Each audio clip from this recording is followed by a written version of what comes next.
जरा सोचो, अगर रेगिस्तान में तुम्हें अरबों का सोना मिल जाए। कहानी शुरू होती है 1965 से। समुद्र के बीच एक पुराना जहाज धीरे धीरे आगे बढ़ रहा है। अमेरिका के अंदर चल रही जंग अब आखिरी दौर में है। जहाज के डेक पर खड़ा कैप्टन अपने हाथ में एक सोने का सिक्का पकड़े हुए है। उसके सामने कई भारी बक्से रखे हैं और हर बक्से पर एक ही निशान बना है, CSA। अचानक गोलियों की आवाज आती है। दुश्मन हमला कर चुका है। कैप्टन बिना देर किए जहाज को खुले समंदर में मोड़ देता है और सारे इंजन बंद कर देता है। चारों तरफ अंधेरा फैल जाता है। कुछ ही पलों में वह जहाज समुद्र में इस तरह गायब हो जाता है जैसे कि दुश्मन चाहकर भी उसका पीछा नहीं कर पाता। इसके साथ ही एक रहस्य जन्म लेता है। अब कहानी सीधे प्रेजेंट टाइम में पहुंचती है। अफ्रीका के एक शहर में WHO की वैन रुकी हुई है। वैन के अंदर बैठी है डॉक्टर सोफिया। शहर में एक अजीब बीमारी फैली है। हर मरीज के लक्षण लगभग एक जैसे हैं, लेकिन वजह किसी को नहीं पता। आज एक नया मरीज लाया गया है। सोफिया जैसे ही उसे देखती है समझ जाती है कि यह वही बीमारी है।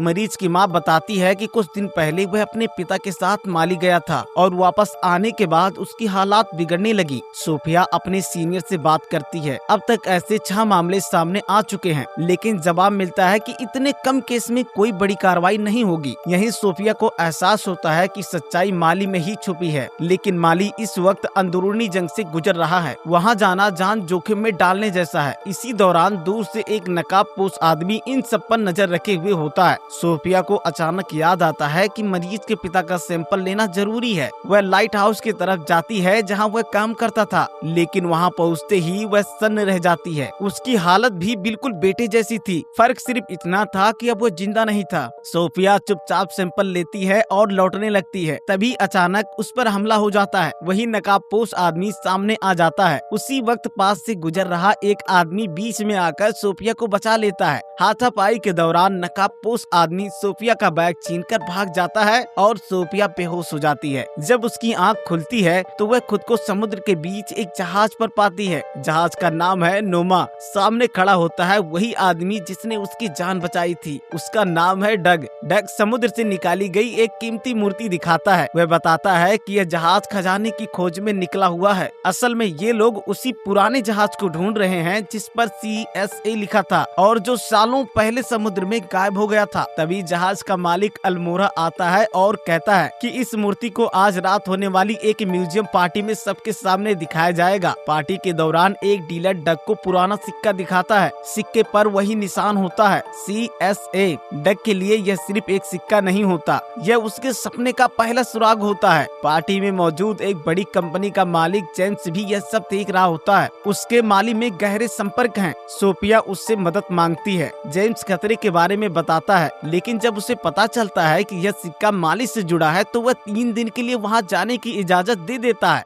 अगले दिन पोर्ट पर डग और अल्मोरा तैयार खड़े होते हैं। तभी वहाँ सोफिया और डॉक्टर जैक पहुँचते हैं और यहीं से शुरू होती है असली कहानी। ये 5 लोग माली की तरफ रवाना हो जाते हैं। रात के वक्त खाना खाते हुए डग सोफिया को CSA वाले सिक्के के बारे में बताता है। वह कहता है कि यह जहाज सिर्फ खजाने का नहीं बल्कि बचपन का सपना है। सालों से वह उसी जहाज को ढूंढने की कोशिश कर रहा है जो एक दिन अचानक समुद्र में गायब हो गया था। माली पहुँचते ही सबके रास्ते अलग अलग हो जाते हैं। सोफिया और डॉक्टर जैक बीमारी की जांच के लिए निकल जाते हैं, जबकि डक, रूडी और बाकी लोग उस आदमी के घर पहुंचते हैं जिसे वह सिक्का मिला था। लेकिन वहां पहुंचकर पता चलता है कि वह आदमी मर चुका है। डक के लिए यह एक बड़ा झटका होता है। जिस इकलौते सुराग से वह जहाज तक पहुंच सकता था वह रास्ता फिर से बंद हो चुका था। तभी डक की नजर पास की एक पुरानी मस्जिद पर जाती है। अक्सर ऐसी जगहों पर पुराने रिकॉर्ड संभाल कर रखे जाते हैं। तीनों वहाँ जाते हैं और एक बुजुर्ग से मिलते हैं। पुराने दस्तावेज पलटे जाते हैं और तभी एक अहम बात सामने आती है।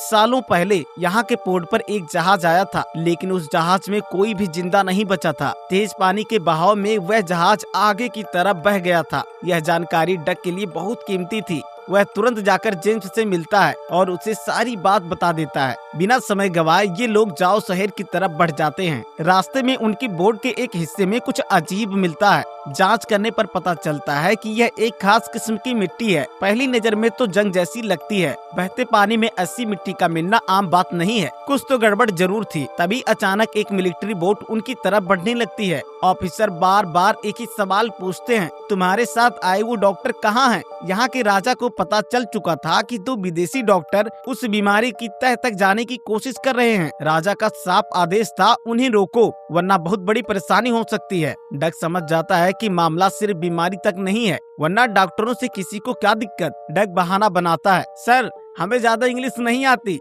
पास आकर बात कर सकते हैं। वह एक रस्सी उनकी बोट की तरफ फेंकता है। जैसे ही ऑफिसर रस्सी पकड़ते हैं, डग अपने साथियों को इशारा करता है। Full speed. एक ही झटके में मिलिट्री बोट पलट जाती है। डग तुरंत रस्सी काट देता है और ये लोग वहाँ से भाग निकलते हैं। लेकिन खतरा अभी खत्म नहीं हुआ था। कुछ ही दूर पर दो और बोट उनका इंतजार कर रही थी। उन्हें देखते ही गोलियां चलाने लगती हैं। डग समझ जाता है अब बोट छोड़नी ही पड़ेगी। कूदने से पहले वह फ्यूल टैंक में चीरा लगा देते हैं। जैसे ही दूसरी बोट पास आती है, तीनों पानी में कूद जाते हैं। गोलियों की बौछार और अगले ही पल एक जोरदार धमाका। पुलिस की बोट हवा में उड़ जाती है। थोड़ी देर बाद तीनों नदी से निकलकर किनारे बने एक घर में छुपते हैं। रूडी पूछता है, अब तो बोट भी नहीं रही, क्या खजाने की खोज यहीं खत्म? डग कहता है, खजाना बाद में ढूंढेंगे, पहले उन डॉक्टरों को बचाना होगा। अगर वे पकड़े गए तो जिंदा नहीं छोड़ेंगे। डग रूडी को आदेश देता है, तुम बॉर्डर पार करके अल्मोड़ा के पास जाओ, और खुद जेम्स के साथ डॉक्टरों को ढूंढने निकल पड़ता है। उधर सोफिया और जैक एक गाँव में पहुँचते हैं, लेकिन वहाँ एक भी इंसान जिंदा नहीं दिखता। चारों तरफ सन्नाटा। खोज के दौरान सोफिया को एक घर में कई लाशें मिलती हैं।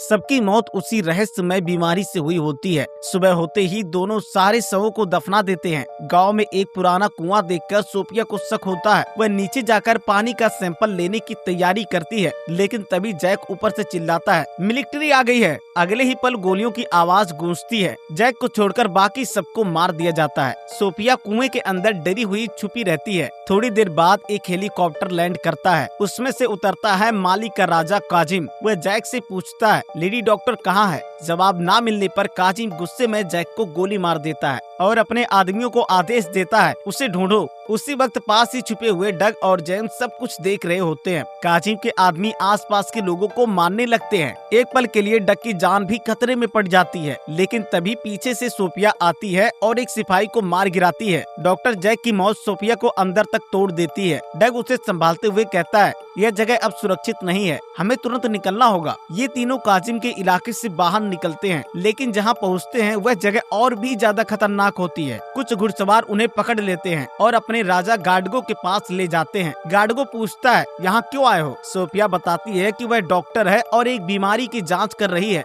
बीमारी का नाम सुनते ही गार्डगो उन्हें एक कमरे में ले जाता है। वहाँ कई लोग उसी बीमारी से मर चुके होते हैं। जांच के बाद सोफिया कंफर्म करती है, हाँ सबकी मौत एक ही वजह से हुई है। कुछ सोचने के बाद गार्डगो उन्हें अपने शहर में रहने की इजाजत दे देता है। इसके बाद सोफिया पानी की जांच करती है। रिपोर्ट देखकर वह चौंक जाती है। यह पानी जहरीला है और यह नेचुरल तरीके से नहीं हो सकता, इसमें जानबूझकर कुछ मिलाया गया है। वह यह बात राजा को बताती है। गार्डगो कहता है, इसका पता लगाओ, मेरी पूरी मदद तुम्हारे साथ है। इसी दौरान जेम्स बच्चों के साथ फुटबॉल खेल रहा होता है। गेंद का पीछा करते करते वह एक अजीब सी जगह पहुंच जाता है। दीवारों पर बनी पेंटिंग्स को देखकर वह सन्न रह जाता है। इस पेंटिंग में उसी CSA जहाज का जिक्र होता है। पता चलता है कि वह जहाज किसी सूखे रेगिस्तान में दबा हुआ है। डग बताता है, 200 साल पहले यहाँ एक नदी बहती थी, आज वह सूख चुकी है। पेंटिंग में एक किले का भी जिक्र होता है। डग को शक होता है, शायद वही नदी आज भी जमीन के नीचे बह रही है और उसी का जहरीला पानी गांव तक पहुंच रहा है। अब तीनों का रास्ता साफ है, एक सूखी नदी, एक दबा हुआ जहाज और एक ऐसा सच जो सदियों से छुपा हुआ है। और यहीं से वह नदी ढूंढने की यात्रा शुरू होती है।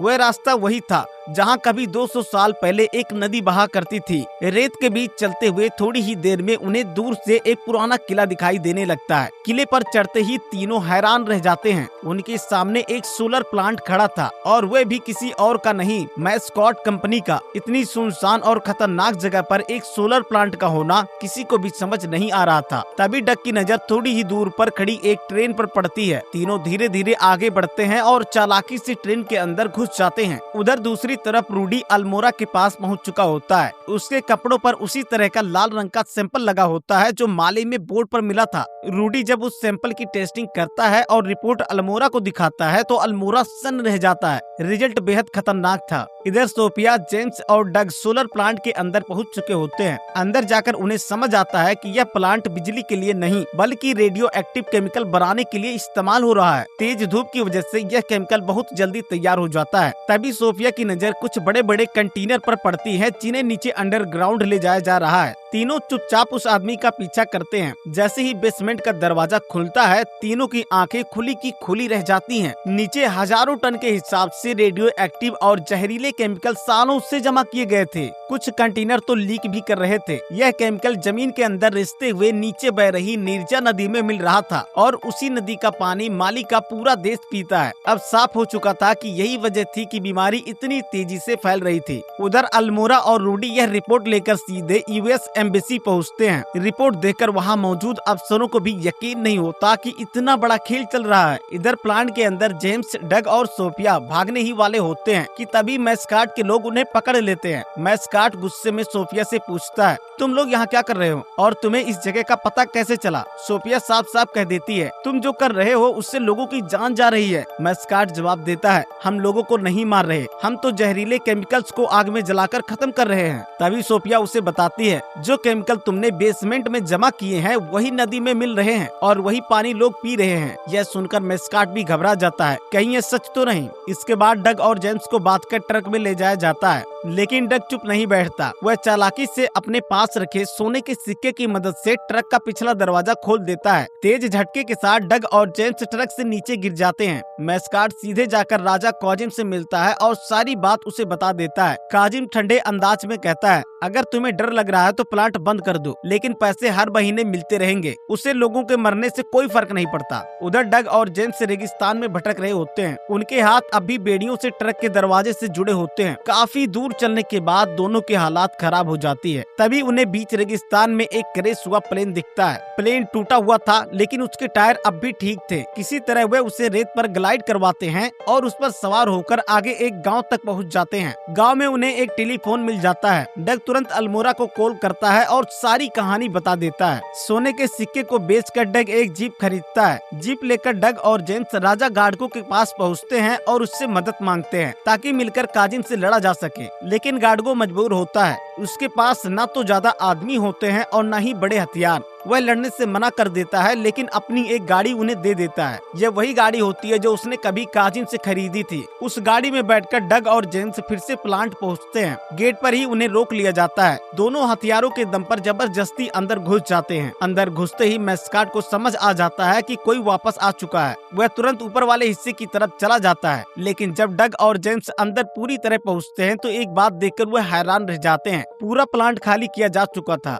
जेम्स कहता है, शायद मैस्काट को यकीन हो गया है कि उसकी वजह से लोग मर रहे हैं और यह बात अब अमेरिका तक पहुंच चुकी है, इसीलिए ये लोग इस सोलर प्लांट का नामो निशान मिटाना चाहते थे। जेम्स बिना वक्त गवाए नीचे उतरा और उस विस्फोटक को ढूंढने लगा जिससे पूरा प्लांट उड़ाया जाना था। तभी ऊपर हेलीकॉप्टर लैंड हुआ। मैस्काट जबरदस्ती सोफिया को पकड़कर उसमें बैठा गया। वो उड़ने ही वाला था कि अचानक डग वहाँ पहुँच गया। डग ने मैस्काट को पकड़ लिया, लेकिन तभी पीछे से मैस्काट का आदमी आया और डग को रोक लिया। इसी अफरा तफरी में सोफिया ने जान जोखिम में डालकर हेलीकॉप्टर से छलांग लगा दी। उधर नीचे जेम्स को एक कंटेनर में बम मिल गया। उसने बिना देर किए बम निकालकर अपने बैग में डाल लिया, लेकिन तभी मैस्काट ने अपने प्रोग्राम से सोलर प्लांट को सूरज की तरफ मोड़ दिया। सारे सोलर पैनल पूरी ताकत से काम करने लगे। लग रहा था अब धमाका तय है, पर जेम्स ने आखिरी सेकंड में बम डिस्कनेक्ट कर दिया। धमाका नहीं हुआ। यह देखकर मैस्काट गुस्से से पागल हो गया। सोफिया और डग ने किसी तरह मैस्काट के आदमी से छुटकारा पाया और तीनों कार लेकर वहाँ से भाग निकले। लेकिन कहानी यहीं खत्म नहीं हुई। काजिम का हेलीकॉप्टर उनका पीछा करने लगा। ऊपर से गोलियों की बारिश शुरू हो गई। डग ने जेम्स से कहा, जो भी विस्फोटक मिले थे सब बाहर फेंक दो। जैसे जैसे जेम्स विस्फोटक फेंकता गया, जहाँ जहाँ गोलियां लगी वहाँ वहाँ धमाके होते गए। धूल और धुएं का ऐसा तूफान उठा कि काजिम को अपना हेलीकॉप्टर मोड़ना पड़ा। लेकिन इन्हीं धमाकों ने एक और रहस्य जगा दिया। रेत खिसकी और जमीन के नीचे दबा हुआ एक पुराना जहाज बाहर आ गया। तीनों बिना सोचे समझे उस जहाज के अंदर छुप गए। काजिम को सब समझ में आ गया। उसने दोबारा जहाज पर हमला कर दिया। उसकी पूरी फौज वहाँ पहुँच गई और उन्हें चारों तरफ से घेर लिया। हमलों के बीच जहाज के अंदर रखे कंटेनर टूटने लगे और उनमें से सोने के सिक्के बाहर गिरने लगे। डग को अपनी आंखों पर यकीन नहीं हुआ। इतने सालों बाद भी खजाना बिल्कुल सही सलामत था। तभी उन्हें जहाज के अंदर एक पुरानी तोप मिली जो आज भी इस्तेमाल के लायक थी। अब आखिरी दांव लगाया गया। जैसे ही काजिम का हेलीकॉप्टर निशाने में आया, तोप दाग दी गई। भयानक धमाका हुआ। हेलीकॉप्टर हवा में ही तबाह हो गया और काजिम मारा गया। अपने सरदार को मरते देख काजिम की पूरी फौज ने हथियार डाल दिए। तीनों बाहर निकले हैरान थे, इतनी बड़ी फौज ने सरेंडर क्यों कर दिया। तभी उन्होंने पीछे मुड़कर देखा, गोडियों के आदमी चारों तरफ से उन्हें घेर चुके हैं। उधर अमेरिका में एक अंडर कवर एजेंट सब कुछ जान चुका था। उसने चुपचाप मैस्काट की ड्रिंक में वही जहर मिला दिया जो वो माली के लोगों को पिला रहा था, और अब उसका अंजाम भी वही तय था। आखिर में हम डग और सोफिया को साथ देखते हैं। डग ने खजाना गोडिगो और उसके लोगों के लिए छोड़ दिया, क्योंकि इस बीमारी में सबसे बड़ा नुकसान उन्हीं का हुआ था। जमीन भी उनकी थी और खजाने पर हक भी। तो यहीं पर वीडियो को लाइक करें, चैनल को सब्सक्राइब करें। मिलते हैं एक और दमदार कहानी के साथ, तब तक के लिए बाय बाय।